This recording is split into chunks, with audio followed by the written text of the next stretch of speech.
বাড়িতে অনেক দিন ধরে ফুলকপি পড়ে আছে, কি রান্না করবে খুঁজে পাচ্ছ না? চলো তাহলে আজ তোমাদের ফুলকপি আর চিংড়ি মাছ দিয়ে একটা দারুণ রেসিপি শেয়ার করা যাক। সবার প্রথমে চিংড়ি মাছে কিছুটা পরিমাণ লবণ আর হলুদ মাখিয়ে রেখে দেবো। এদিকে মিক্সির বাটিতে নিয়ে নিচ্ছি পেঁয়াজ, কাঁচা লঙ্কা, আদা, কিছুটা পরিমাণ রসুন আর জল দিয়ে একটা পেস্ট বানিয়ে নেব। এদিকে কড়াইতে সরষের তেল দিয়ে আলুগুলো লবণ হলুদ দিয়ে ভালো করে ভেজে তুলে নেব। তারপর ওই একই তেলে ফুলকপিগুলো ভেজে তুলে নেব। কিছুটা তেল দিয়ে এবারে চিংড়ি মাছগুলোও ভেজে নেব। তারপর ওই তেলে ফোড়নে দিয়ে দেব শুকনো লঙ্কা, দুটো তেজপাতা, দুটো এলাচ, কাঠচকালি, লবঙ্গ আর একটু জিরে। তারপরে পেঁয়াজ দিয়ে নেড়েচেড়ে পেস্ট দিয়ে দেব।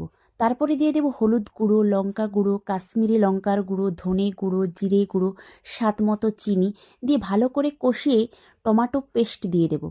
তারপর আলু দিয়ে একটু কষিয়ে ভেজে রাখা ফুলকপি দিয়ে দেব। স্বাদ মতো লবণ দিয়ে ভেজে রাখা চিংড়ি মাছ দিয়ে দেব।